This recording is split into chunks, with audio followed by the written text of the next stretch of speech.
Thank you. Good afternoon. Today I'm going to be talking about the development of the Fethullah Gülen movement as Turkish women who come to America experience it.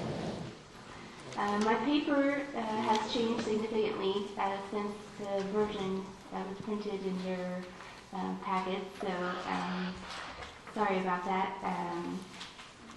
My paper draws on friendships and observations of this community dating back to 1997 when I first met my first Turkish friend.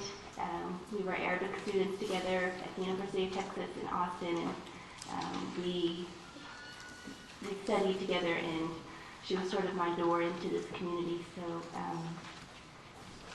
it's a great honor for me to talk about these Turkish ladies today. Despite the size and breadth of this community, little has actually been written in general about the women's side of the Gülen movement in Turkey in English, and still less has been written about their experiences in America. While much has been written about Turkish Islam as it is understood in the context of Fethullah Gülen's writings at a more theoretical level, little or no scholarship is focused on how this Turkish Islam is negotiated in the daily lives of his adherents in an American context. This paper seeks to fill this very interesting space of experience in the Gülen movement, those everyday life experiences of Turkish women living in America. There's a well-known quote taken from Fethullah Gülen's writings that most of you have probably become familiar with, which I'll read now, and it is, "Be so tolerant that your bosom becomes wide like the ocean. Become inspired with faith and love of human beings. Let there be no troubled souls to whom you do not offer a hand and about whom you remain unconcerned." This is the idea by which Gülen's adherents, women and men, orient their lives. This effort to be tolerant and expansive in thought is the essence behind Gülen's notion of a Turkish Islam. Women play a very, very important role in modeling Turkish Islam through the hospitality that they offer to their guests. Commenting on women's role in society, Gülen states, in my opinion, women and men should be the two sides of truth, like the two faces of a coin. Man without woman and woman without man cannot be. They were created together. Heaven is a real heaven when both are together. Man and woman complement each other. Our prophet, the Quran, and Quranic teachings don't take men and women as separate creatures. From this statement, we understand that women have an equally important role to play in modeling Turkish Islam through their actions. From this, we can conclude that when it comes to making the conscious decision to live abroad with the intention to engage in hizmet, or service to greater humanity, women play an equal role in shouldering the responsibility of the larger community's efforts at outreach and to engage in interfaith dialogue. So seriously do women take their pledge to hizmet that everyday actions like cooking and inviting guests take on the proportions of a sort of hijrah, and those participating are muhajirun.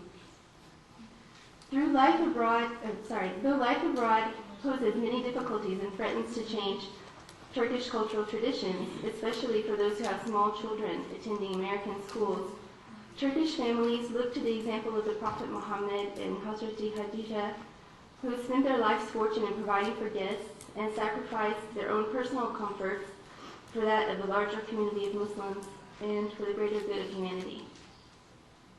Before coming to the U.S., a number of Turkish women who follow Gülen's teachings have often spent a significant amount of time steeped in the principles of the hizmet community. Many women encounter Gülen for the first time at university through their friends and in study circles. I'm using the word study circles a lot in this paper. The Turkish term for those would be ders or sohbet. Anyway, they encounter Gülen through these study circles where his teachings, combined with those of Sayyid Nursi's, are widely available in different campus settings. They may have participated in a number of study circles and have taken part in Gülen communities before participating in them in the United States. Some have disagreements with their parents over their involvement in Hizmet communities if they happen to grow up in secular homes. Some may have been born into the movement and had their parents or neighbors or other relatives as role models for living in the Hizmet community. One woman now living in San Antonio, Texas, explained to me that her experience of living in a Gülen dershane, or a dormitory, in Turkey was a formative period for her. She explained that to live together in a dormitory with many other women was not easy. She compared her nefs, or ego, to an ice cube.